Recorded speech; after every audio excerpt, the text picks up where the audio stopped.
So, hello everyone. I'm Serena. I'm a portfolio GP based in London, and I'm co-founder of mylocummanager, which is a really useful toolkit for pensions, which is the discussion that we're going to do today, as well as invoicing and scheduling for portfolio and local GPs. And Matt, do you want to hit the presentation? So I'm going to give just maybe another 30 seconds. We've got more and more people signing in. If you go back one, yeah, that's it. So while we're waiting for everyone to log on, it'd be really good to get an idea of who's tuned in today. So kind of what level you are, you a GP trainee or you locuming or your partner or salaried GP, and also if you can hear okay and see me okay. So you've got a chat box on the top right. So if you just start pinging me to let me know you're here. Can you hear me? Reconnect at the top to see and hear. All good now. No, Asim, it hasn't started yet. We're just chatting, waiting for everyone to log on. Hi, Chiba. Hi, Asim. Catherine, awesome. Yes, Vanna, is it Vanna? You're in the right talk. So just before we kick off, I'll just give you a bit of a background. We are doing an update on the pension changes that have come in since April that are going to be affecting local, salaried and portfolio GPs, just because there's quite a lot of confusion about what's going on, how it's going to affect us when we're pensioning every month, and what it means for our take-home income. So that's what the talk's about. You'll get a chance to do a live Q&A as well. And you can contribute to the Q&A by posting questions, just like you've been letting me know that you're here. So it'd be good to know how many of you are locuming, how many of you are London-based, or hello, Kathiga, Svetlana, Joanna, Kulminda, hi, Asim, Salam, Harry. Yes, hello, I'm here hosting. Marcel. Hi everyone. Okay, so should we make a start? Great. So I'd like to introduce you to Suzanne. Suzanne, are you there? Hello, hi. Hi. So Suzanne, I'm just going to do a bit of housekeeping and then kind of let you or Jenny introduce yourselves. So as I mentioned, I'm Serena and I'm a locum GP. And I'm also co-founder of mylocummanager. So for those of you that are thinking of starting locum work, you might want to take a look at it because it will help you with a lot of the things we're going to talk about today, pensions and pension forms, as well as managing all the things you need for your tax, keeping track of your sessions, taking pictures of your receipts and putting them on one site, as well as all this stuff, the webinars and the support and things like that we offer. So you can sign up for a trial at mylocummanager.com and give it a go and see how much it can help you. We're also launching quite a few interesting things for primary care in the next few months, so that should help make your locum lives a lot easier. So watch this space. So now I'd like to hand over to Jenny. Are you going to do this bit about introducing yourselves? Yeah, I will do, Serena. Thank you. Hello, everybody. I'm Jenny Hurst. I'm a healthcare partner at BHP. So I just wanted to take the opportunity to tell you a little bit about BHP for those of you who haven't heard of us before. So we're a top 40 firm, and we have 5 offices in the UK, 31 partners, and over 300 staff. So within BHP, we have a very large healthcare department, which is headed by myself and also by Colin Hoare. So Colin Hoare is also with us this evening. Good evening. We're members of AISMA, which is the Association of Specialist Medical Accountants. And at the moment, we act for about 95 GPs and 450 locum GPs. So really, all day, every day, we're working with GPs. We do finance courses for GP registrars for the ST3s in 20 different locations around the UK, and a lot of those are done jointly with mylocummanager. As far as specialist services go, in addition to the routine accounts and tax work, we also offer specialist services. The ones that are particularly relevant to locum GPs are we're NHS pension experts. So there's two aspects to the pension advice, really. There's the tax calculations and the certificates, and of course the annualisation, which we're talking about tonight, and that's relevant to the three of us in the room tonight. But there's also the pension planning aspect and looking at lifetime allowances and possible tax charges on large pension pots. And we have a team of financial advisors that help us and advise on that aspect. We also deal with a lot of limited companies, so we have quite a few locums who set up their own limited companies. It is important that you take advice from accountants before just going ahead and setting up your own limited company, because they're not always the most tax efficient way to do things. And finally, we also offer advice on employment taxes, and that includes IR35, which is off payroll working, so that's particularly relevant to locums working through limited companies. So that's a little bit about us. I'm now going to hand over to Suzanne Bethel. So Suzanne is a senior manager in our healthcare department and knows quite a lot about superannuation, so she's going to pick that up now. And just before Suzanne makes the start, I just want to, I don't know if it's got it on the next slide, just to give you a bit of an overview. So the reason why we're doing this webinar is on the 1st of April, there were a number of new changes that were announced to the pension scheme.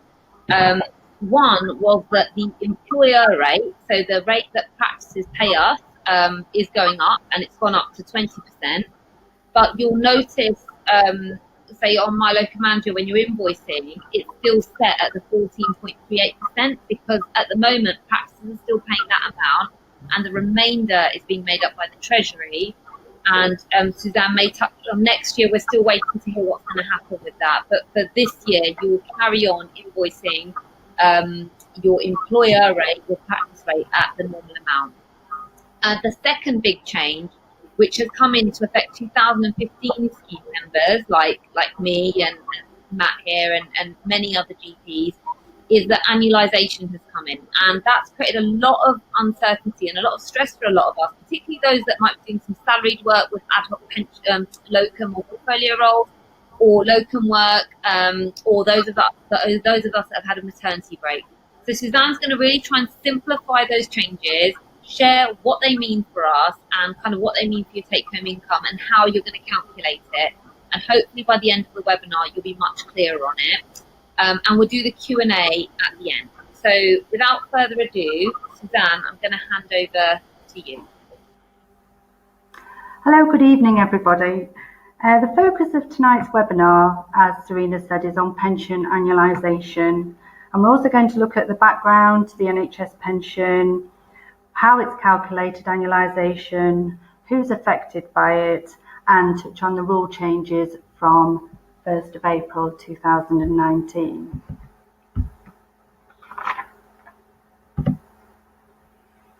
We have the next slide. So there are two elements to your pension. There's the employer's contribution, which is what the employer pays on your behalf. Now, this is a fixed percentage of your pensionable pay. And then we've got the employee's contribution, which is the bit that you pay yourself into your pension. And this is determined by how much you earn in any year. I've included a table which shows the actual pensionable pay and the contribution rates which would apply depending on what you earn. For example, if your earnings were 50,000, if you go to line 5 on the table, you can see that you would fall into 47,846 to 70,000. Therefore, you will pay pension at 12.5%. So annualisation isn't new. It came into effect from the 1st of April 2008 for officer members. These will be employees within a GP practice. There might be salaried positions at a CCG and a trust. It was then further introduced from April 2015 for general practitioners. And members of the 2015 pension scheme will set their tier rates depending on their actual annualised earnings, which could be different to their actual earnings. And we'll just talk about the different types of schemes. So GPs contributing to the 2015 scheme are the people who are subject to annualisation. GPs who are active members of the 1995-2008 scheme are not subject to annualisation. So you might ask yourself, which scheme am I a member of?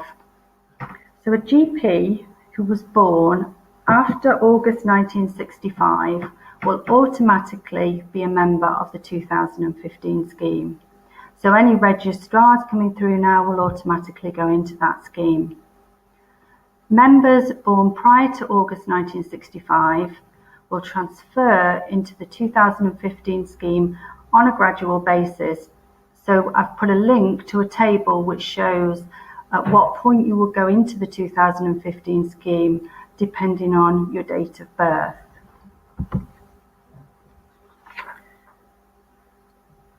So the employee contribution rate is very much determined by what pension scheme you're a member of, the mix and timing of your income within the year. So I've tried to lay out a few examples and scenarios to show you how the different schemes might affect the amount of pension that you actually pay. So the first example is a locum with no other earnings who was employed from the 1st of April to the 28th of February, and then from the 27th of March to the 31st of March, let's say pensionable income of 70,000.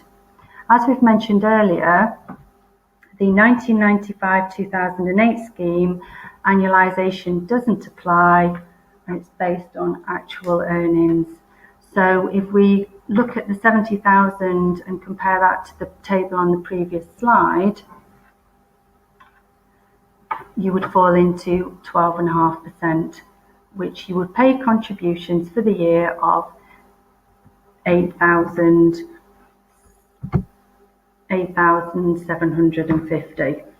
So looking at the 2015 scheme, the old rules, and these are the rules that were in play from the 1st of April 2015 to the 31st of March 2019. Now the rules stated that any breaks in service of less than 3 months, and you were in pensionable service at the first day and the last day of the year, that's the 1st of April and the 31st of March, you do not need to annualise your income, and therefore in the example you would pay pension at 12.5%. But if we move on and look at the new scheme, that for the new rules from the 1st of April 2019, any breaks in service, no matter how small, whether it be a day, will lead to annualisation. So if we look at an example, the same example, you've got income of 70,000, and say your pensionable service days were 339, and that was from the 1st of April to the 28th of February, so that would be 334 days, and the 27th of March to the 31st of March, which was 5 days, which totals 339. Now this assumes that you're working every day for simplicity. If you only work part weeks, you would need to add up the amount of days that you're actually working within each week, which could then affect your tier rate and bring you into a higher tier. So on this example, you would annualise the 339 days for 365, which then would take your total earnings to 75,369, which, if we compare it to the table on the previous slide, would put you into a higher tier of 13.5%, and you would pay employee contributions of 9,450, which is an increase of £700. We then look at a scenario, a different scenario which would affect the 2015 scheme. As we've discussed earlier, the 95-2008 scheme is not subject to annualisation, so we'll move on to the 2015 scheme. So in this scenario, the break in service does exceed 3 months. Therefore, on the old rules up to 31st of March 2019, you would still need to annualise your income. And an example, so the non-pensionable service will be from the 1st of September to the 31st of December. Again, this is assuming that you're working every day. So the pensionable service will be 243 days, and you would annualise your income based on 365 days, which then takes you to 75,103, which again puts you in to 13.5% employee contributions of 6,750, which is an increase of £500 had you higher than had you been in the old scheme. And if we look at the rules from the 1st of April 2019, again, no break in service, any break in service is subject to annualisation, so the principle of the calculation is the same from the previous slide. You would annualise for 365 days, therefore pay pension at a higher tier rate of 13.5%, or higher if you work less days of the week. So if we were to look at somebody who's got a mix of income and not just locum, if they were a salaried GP from the 1st of April to the 31st of October, and then became a locum from the 10th of November to the 31st of March. Again, as discussed earlier, 1995-2008 scheme, no annualisation. But if we look at the 2015 scheme, the old rules, the rules in place are that any break in service between finishing one role and commencement of a new role, for example, finishing a salaried GP role and commencement of a locum role, you would always annualise the income. So there was a break in service between the 1st of November to the 9th of November, therefore you would annualise the salary and locum income to 365 days.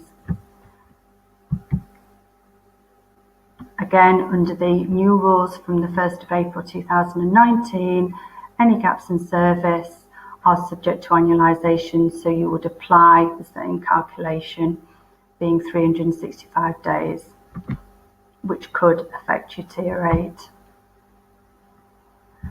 A further example which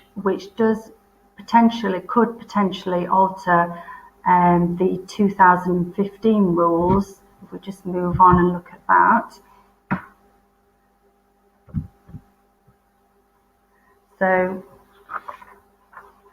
member of the 2015, so if you are a salaried GP from the 1st of April, say, to the 31st of October, just go back a slide, and then became a locum from the 1st of November for 2 days, and then you took a break and then recommenced your locum work from the 1st of December to the 31st of March. On the old rules prior to the 1st of April 2019, there was no break of service between finishing the salaried GP role and commencement of the locum role, and also the break in service in the locum period was less than 3 months. Therefore, you do not need to annualise this income under the old rules. However, from the 1st of April 2019, any gap in service, you would annualise the income, therefore apply. You would calculate how many days as a locum you worked and apply that to 365 days. If we were to look at a registrar, a new registrar who finishes and then either becomes a freelance locum or they become a salaried GP partway through the year, annualisation would always apply because the registrar period is a separate pension scheme. So unless you were there the full year, you would still apply annualisation, and that would be whether the old rules up to March 2019 and the new rules from the 1st of April 2019. So how does it affect people who are part-time? Well, salaried GPs who've got a contract that runs the full year, and they might have ad hoc locums, and regardless of whether they are full-time or part-time, won't be subject to annualisation. However, locums are affected by annualisation if they're not in a full year contract. And similarly, if you go on maternity leave, annualisation won't apply if you are in a contract for the full year. However, locums will be subject to annualisation. So how can we calculate our contribution rates? Well, obviously we are here to help with that.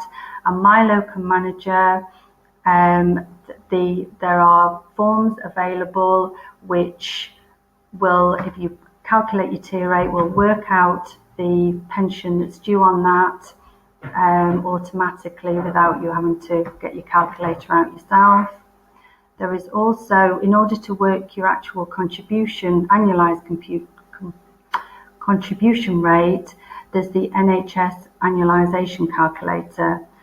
Now this was developed to help GPs, and if they put their GP work and their income, it will then calculate the correct contribution rate.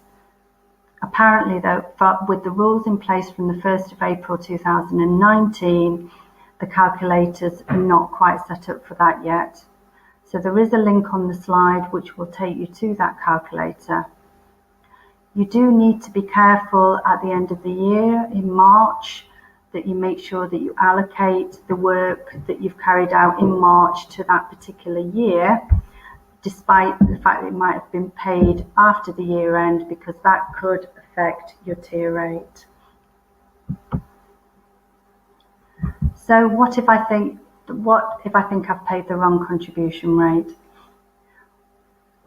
You can complete an annual certificate. For salaried GPs, you can complete Type 2 certificates, which you detail all your income, and it will calculate what contribution rate you should have paid your pension on. Also, for freelance locums, the March GP Locum B form. You would need to liaise with PCSE via their portal. I've put a link to PCSE portal in order to correct any arrears or overpayments. Now this is likely to happen in quite a few, because it's difficult at the beginning of the year sometimes to actually know what your level of income is going to be. So there is likely to be some form of settling up at the end of the year. Just to touch on the changes, as Serena mentioned, in the employer rate from the 1st of April 2019. So the employer's contribution, so that's what they pay on your behalf, is to increase from 14.38 to 20.68. And as Serena mentioned, in 2019-20, the rate will be 14.38 and the Treasurer will pick up the difference. But from 2021, we're still waiting for guidance, but it's likely to be paid by the practice with funding to be agreed. Any questions? Yeah, we have. Thanks for that, Suzanne. We do have quite a few questions that have come through.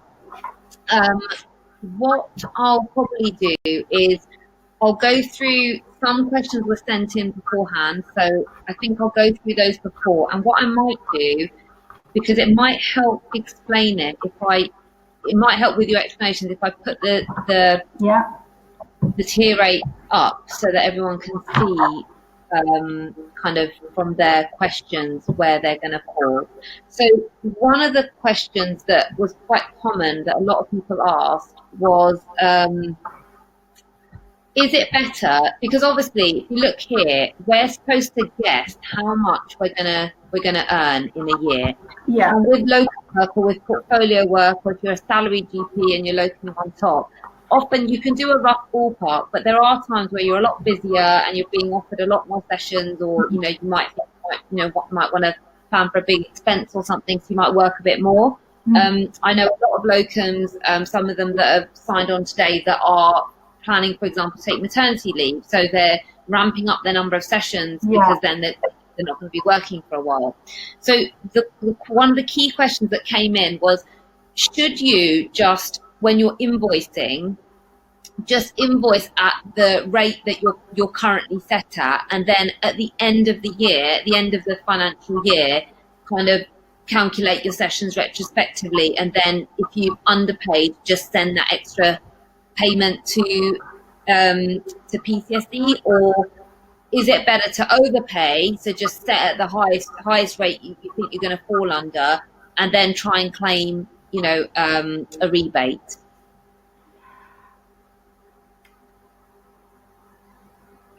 I probably would suggest, it might be easier to actually set a tier rate that you roughly think is going to be your income for that year, and then make a payment at the end of the year, rather than set all your tier at a very high rate. But because if you've got a rough idea of where your income's going to fall, I think it makes sense to try and be as accurate as you can with setting your tier rate. So try to estimate what your income's going to be for the full year.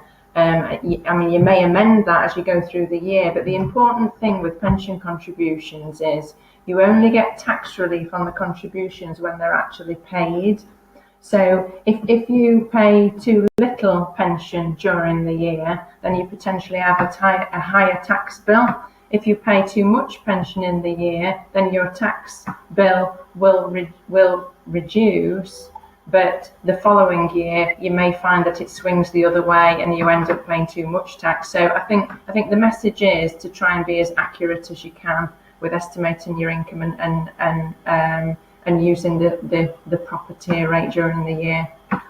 I think it also depends on the individual's attitude to risk, and if they want no shocks later, to actually go to the highest tier rate to cut the risk of having an unknown liability later. But that's down to the individual GP to decide.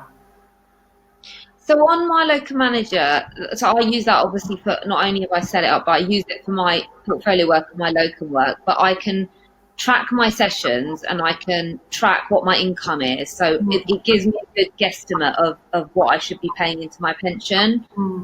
It's just a question of, for those people whose income might be quite variable, obviously, paying a larger chunk and then trying to claim it back, it's not the quickest mechanism to get that money back when you've overpaid.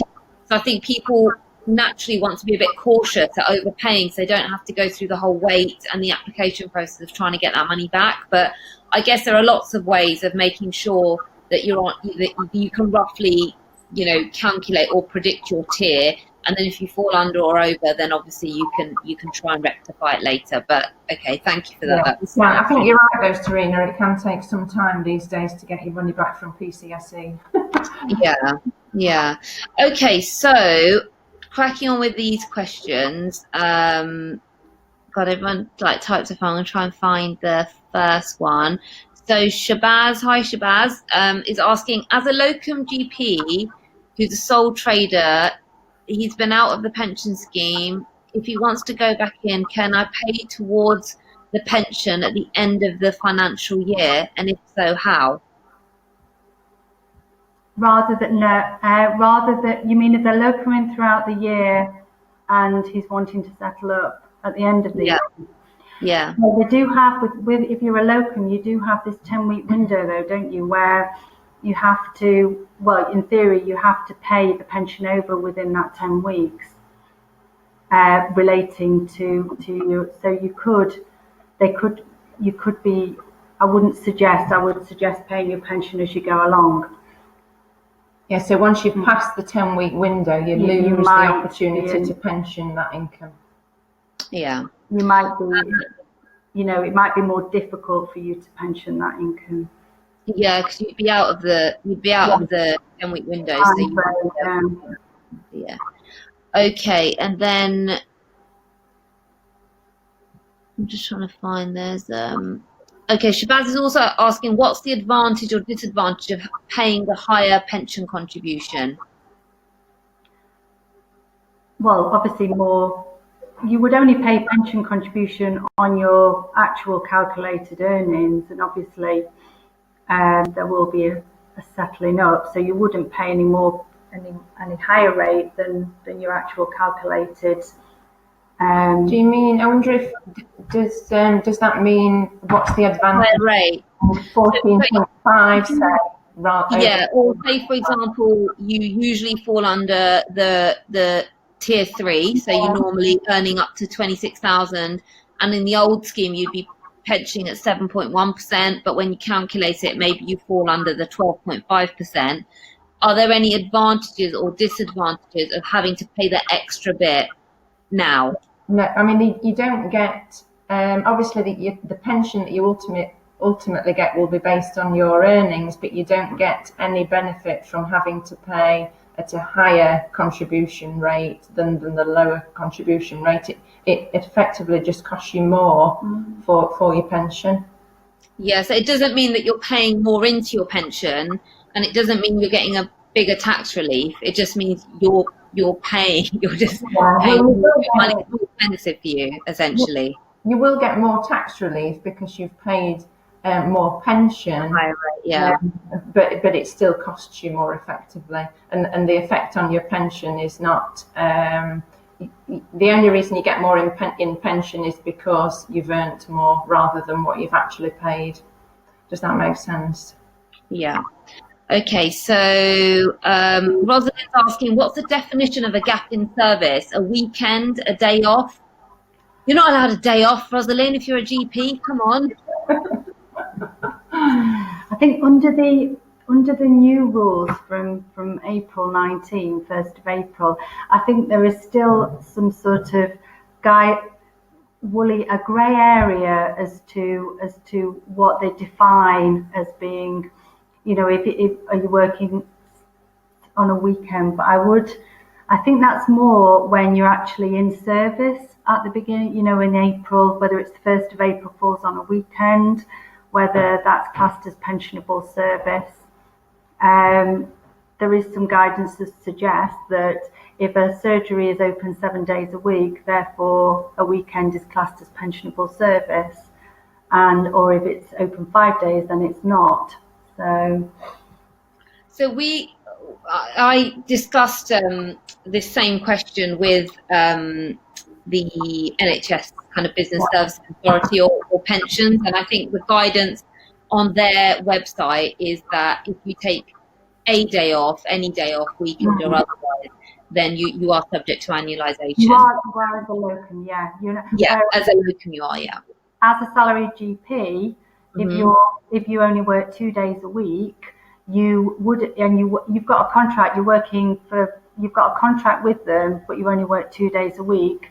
You don't annualise the income. Whereas as a locum, if you only do 2 days a week, then yes, you would. So that brings me to my next question. What if you're a part-time salaried GP who's also doing a bit of locum work on the side? That's, I think, because they're in a contract for the whole year, whether they be full-time or part-time, if they're doing just ad hoc locum work, then they wouldn't be subject to annualisation. Okay. It's when there's gaps in service. Oh, I see. So that might be a good way of trying to. There might be additional sessions, but no, they wouldn't be annualised. And Asin's asking, essentially annualization is making us pay more into our pension for the same end result at the end. Is that a subtle way of increased taxation? Yeah. Correct. Yeah, that's right, Serena. Okay, next question. D. Hi, D. D is a portfolio GP and pays pension for non-GP work. I pay pension for the non-GP work in my GP role. I work through a limited company, so I've not paid into the NHS pension for over a year. Does this affect me adversely? Would it be worth looking into a private pension if I'm unable to pay into the NHS pension scheme? So I think that's slightly a different question. We have done previously a webinar on, limited company and private pension and leaving the NHS pension scheme and options. I don't know if that really fits in with annualization, so I might send you a link for our previous webinar on that, and you can take a look at that for more information. Okay, Stephanie's asking quite an important question. Are you subject to annualization if you take on a regular locum contract, say you're locuming for a year or so within a practice? I think that would depend whether it's a salaried contract. Yeah, I think. Is there an employment contract? What if it was just you're locuming there for, you're there locum for a year, essentially doing regular? I would suspect you would be subject to annualization, but I will just double check that. Okay. Because I will get back on that one and answer that. Yeah. Okay. Next one. So Mahmood, hi Mahmood. Mahmood works as a locum GP 2 days a week and then does out of hours ad hoc, and so isn't sure whether they need to annualize their locum work. Yes, they would do. Yes. And then Sandia's not having any luck getting in touch with PTSD. Yeah, you know, I think that's a national problem, really. Excuse me. Have they gone via the portal? Every PCSE, everything is dealt with these days by the portal. So any queries, anything is dealt with that way, and they are supposed to respond and give you a case number. So Joanna's asking, if you work 2 days a week as a locum, are you expected to pay pension as if you're working 5 days a week? Yes. You are working. Yes. If you're working 2 days a week, you're expected to pension based on a tier rate of it as if you were working 365 days. Yes. Yeah, and that Sandy is asking the same question actually, that she only works 4 sessions a week and then sometimes has a 2-week gap, etc. So, and saying, what should I do? So essentially you'd have to guess, roughly estimate your income.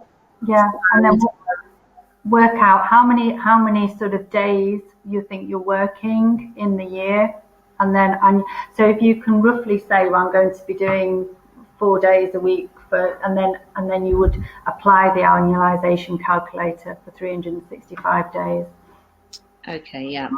And you can also, if you're unsure and you don't want to, because obviously the calculator you'll apply kind of toward the end of the year, Suzanne, is that right? Yeah. Well, so essentially what you could do is, if you're using something like mylocummanager, it will track how much you earn every month, and you can average that out and then do your pension forms, and then at the end of the year try and reset the balance and pay any money you owe extra, as opposed to trying to guess that every month. So that might be a good way of mitigating that.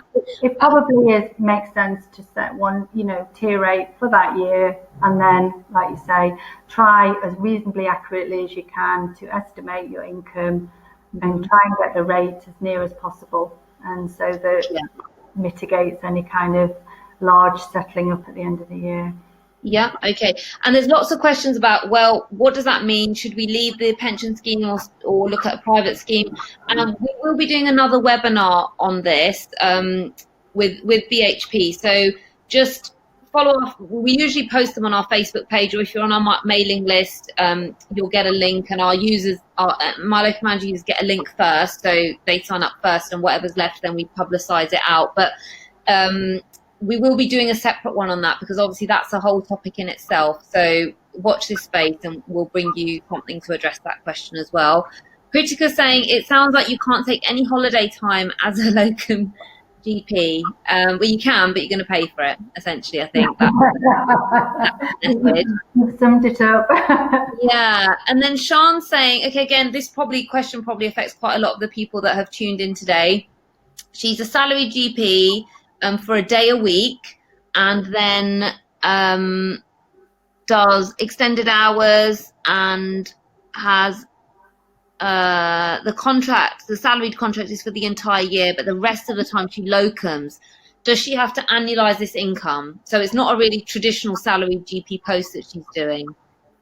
So she's got a salaried GP contract for 1 day a week.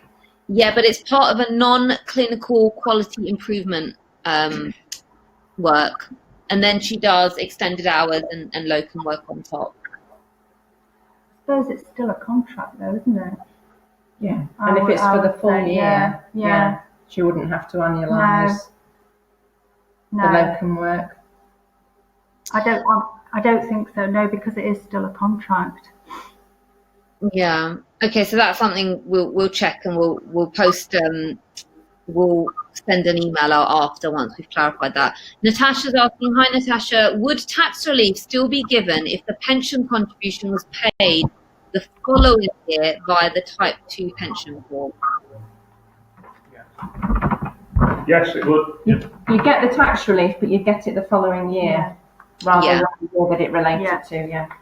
Yeah, and I think probably the tricky thing for people who are maybe taking maternity leave out, or maybe they've got more expenditure that particular year, it means you're not going to see that extra money until the next financial year. So that can be a bit tricky. To watch cut off, Oh, okay. Shabs is asking an interesting question. Would they be subject to annualisation? So if they're locuming and then they start a salaried contract mid-financial year and carry on doing some locum sessions. So just say that again, sorry. They're salaried. So the question is, would I be subject to annualisation if I started a salaried contract mid-financial year and did a few locum sessions? It depends. If, as we said in the slides, under the certainly from April 19, yes, you would annualise. Yeah, you'd annualise that income. Prior to April 19, if you went from a salaried GP role to a locum role straight away, and there was less than 3 months service in your locum period, then you wouldn't.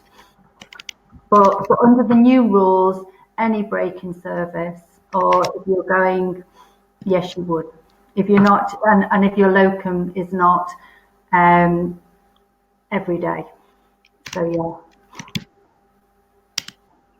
Okay, great. And oh God, lots of other questions coming through.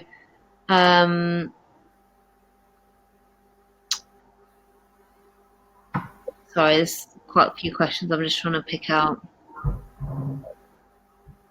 Okay, so hi Hala is asking, if someone earns, say, £81,600 a year pre-tax, how much will they pay for their pension at the highest rate? at the highest rate. You mean what rate would they, or? I think they mean what rate would they pay at? They would pay, on 81,000, they pay at 13.5%. Okay. Chan is asking, as accountants, are you able to liaise directly with PCSE on the behalf of the locums you represent regarding pensions? Unfortunately. With authority? Yes, with authority, yeah. So we need the client's authority and a letter signed for the accountants to be able to speak to them direct. We can deal with people's pensions with their authority, yes. And we can advise with PCSE. Mm-hmm. But they are very, everything is done via the portal, you have to raise your queries via the portal. But obviously we can we can advise on any queries you might have with PCSE. Okay, Sapna, hi Sapna. So she's asking, she works as a portfolio GP 1 day a week in a cash clinic. What's a cash clinic? What's a cash clinic, Sapna? Please clarify. Is it a clinic where locally and we just get loads of cash? What is it? So she's saying she works as a portfolio GP 1 day a week in some kind of clinic, which sounds like it's full of cash. And then some weeks, I want to work there. And then some weeks she works a different number of locum sessions. How do I work out my pension needed to pay? So Sapna, go on to mylocummanager, put your sessions on there, and it will work it all out for you. And you will have all this free time because it will do everything. So I would suggest you go and do that. It will honestly make your life so much easier. I'm going to put a link for you in the chat box. So it should have come up for you there. Just click on it, sign up for the trial, and it will do all of that for you.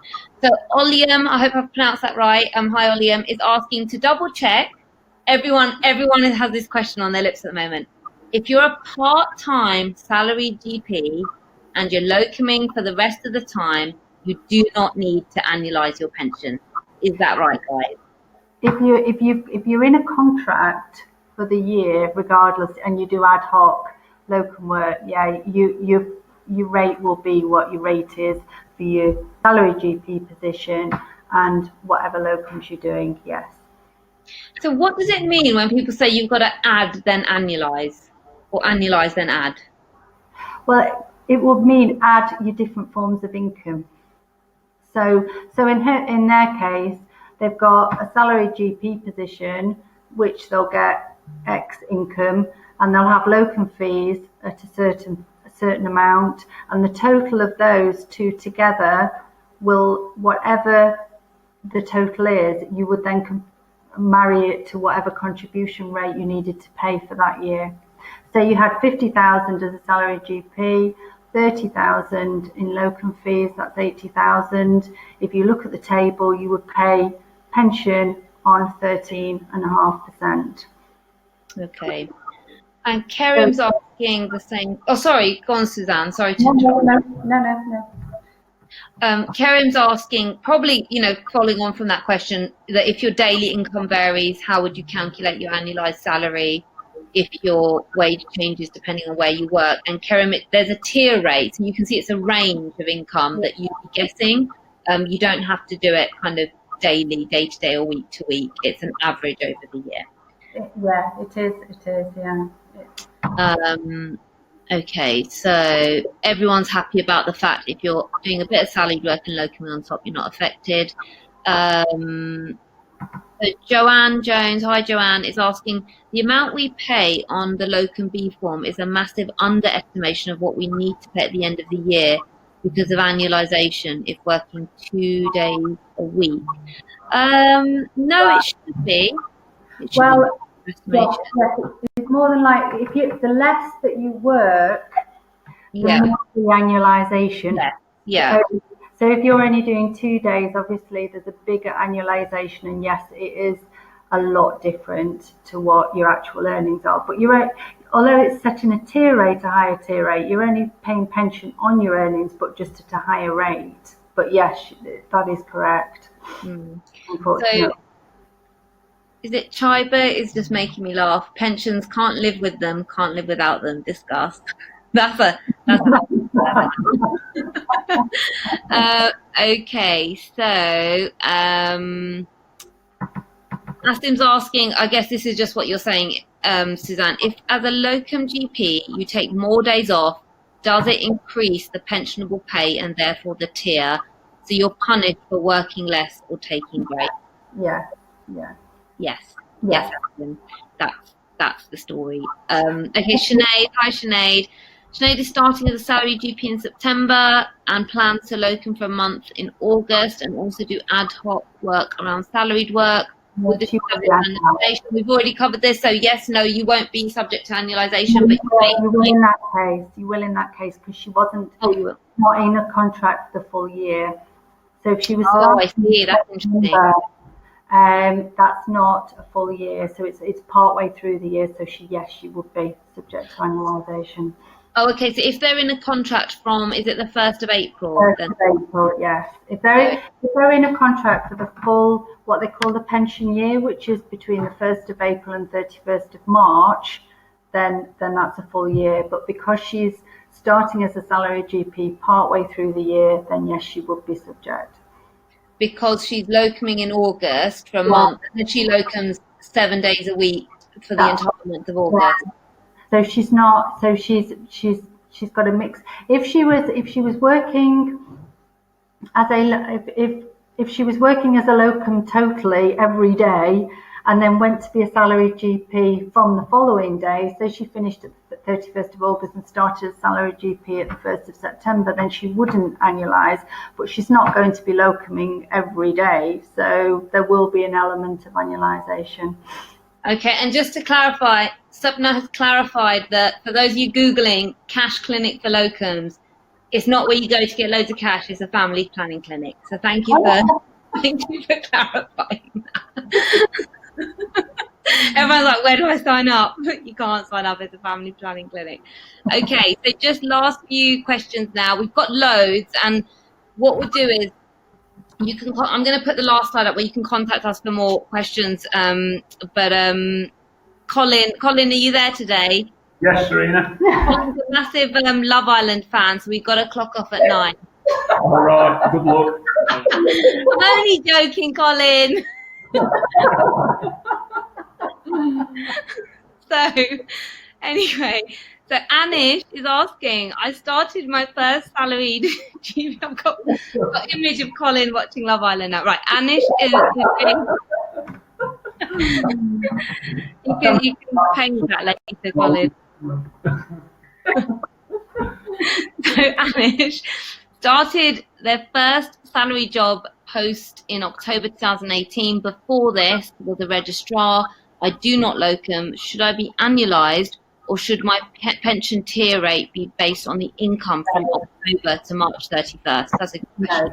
No, they will be annualised because they only started that post from the October, and the registrar period is classed as a different scheme, so they would be subject to annualisation, yes. And Prash is asking, what about maternity leave as a salaried GP? So if you're in contract for the full year, then no, you're not subject to annualisation, no. Okay. Niru is asking, what is the Type 2 form? The Type 2 form is a form that relates to salaried GPs, and I think that locums can fill this in as well. It's a summary of all their income for that. They should do one every year. Every salaried GP should fill out a Type 2 pension certificate each year, and it includes all their income for that year, whether it be salaried GP and if they've done any out of hours work or locum work for other practices, then you would factor that in and it would calculate your tier rate, and then it will highlight any under or over payments. And there is a deadline. And there is a deadline of the 31st of February. 28th of February. No, sorry. Sorry, 28th of February, yes. That's following the pension year. And this should be, and this is quite important that this is done for salaried GPs, because they don't get their employment records updated by NHS pensions unless they actually fill these forms in correctly. So they are important. Okay, Joe. So Niraj, I'll start with Niraj's question first. So she's she's saying if you're an ST3, so GP training until September, and then you start a salaried contract the day after CCT with ad hoc locums on top, would you be subject to annualisation? Yeah, you would, yes. You would, yeah. So that means that you'll just have to calculate over the year and then pay the additional tier rate for that year. And Joe's asking, if you work as a salary GP and change practices finishing on a Friday, then join a new practice on Monday but do ad hoc locums, do you have to annualise, as there are a couple of days break between jobs if you count the weekend? Ooh. You're testing us here. Yeah. Grey area, I would suggest. Again, it's. We'll probably have to check the guidance for that, I think. Yeah. If there is any guidance, that is. Yeah. Last couple of questions then. Apritika's asking, if annualisation is unacceptably high for a portfolio GP doing a few locum sessions, can they opt to leave the pension scheme rather than pay? They don't. They don't have to pension it's that not, income from the locum work. It's not mandatory to be in No. the pension scheme. Or do you mean just that piece of for that piece of income? Yeah, I think she meant just for that piece of income.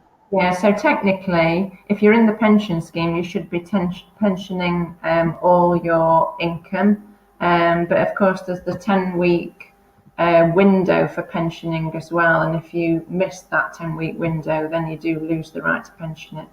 Yeah, and Pritika's put then I would return the employer contribution. So yeah, if you initially claim it. And that would be expected, yeah. Yeah. Okay, a little bit about out of hours. So Joanne does 2 to 3 sessions a month out of hours that she doesn't pay pension on, and presumes this will affect things as well. Is there a reason why she doesn't pay pension? I don't know. It could be a non-employing authority, out of hours provider. Yeah, some don't. Yeah. Private out of hours, wouldn't it? So Yeah. pension. Because normally out of hours are either done on solo forms, and they usually would receive the amount less the pension contribution. It depends on the provider. And it does depend on the provider. Yeah. Okay. And last question from Lewis, and I'm just going to put up the question slide. So if we finish training in August and stay away from work until the 1st of April next year, do we need to annualise anything? If we finish in August and they don't work until the next start of the next financial year? Yes, they will be. Yes, they will be subject. What were they doing? Do we know? Well, it says stay away from work, so I assume they're not working. Any work, if it's not under the new rules, if it's not a full year, so if they're doing just a little bit and then just don't work for, that income in that year will be annualised. Okay, so just a quick thing about the calculation. So we'll put the link up for, Matt, could you do that for the NHS BSA? Yeah, it's on there. Oh, it's on there. Okay, the link's on there, so you go through to the calculator. But if you're doing locum work or salaried and you're doing ad hoc locum work, you may find something like mylocummanager really helpful to help you track what you're working and what you think your pensionable tier rate's going to be. Yeah, and that's just a bit about, so for BHP clients as well, they get an additional discount off mylocummanager, so just quote that discount code at the bottom there, BHP locum, to find out more. You will get an email after the webinar, probably I think in the next couple of days, and we'll try and add the useful links that we mentioned so that you've got everything to hand. And then this copy of this webinar will be on our YouTube page for a short while, so you can always kind of tune in and watch that as well. And if you've got any other questions, like I honestly I work a lot with BHP and with Colin and Jenny, and I'd honestly say that as a locum GP, like the advice that they give, we do a lot of workshops with them as well. It really is second to none, and they really look at the whole picture, like whether you're going to be buying a house in the next year, whether, what your long-term plan is and things like that. And they're really approachable. So do contact them if you've also got any additional questions as well. As it's time for Colin to tune into Love Island, we're going to say goodbye now. I was just going to remind you, Serena, you've now missed 5.5 minutes. I don't know what you're talking about, Colin. I'm not. But thank you everyone for joining us. If you've got any ideas or any particular webinars you'd want us to cover, just email us on info@mylocummanager.com. If you have any particular areas and things and questions, accountancy related, you can contact BHP. If you've got questions about locum work and stuff, you can contact me. And we hope that was really useful, and we look forward to seeing you at the next one. Thanks so much. Bye. Bye. Bye.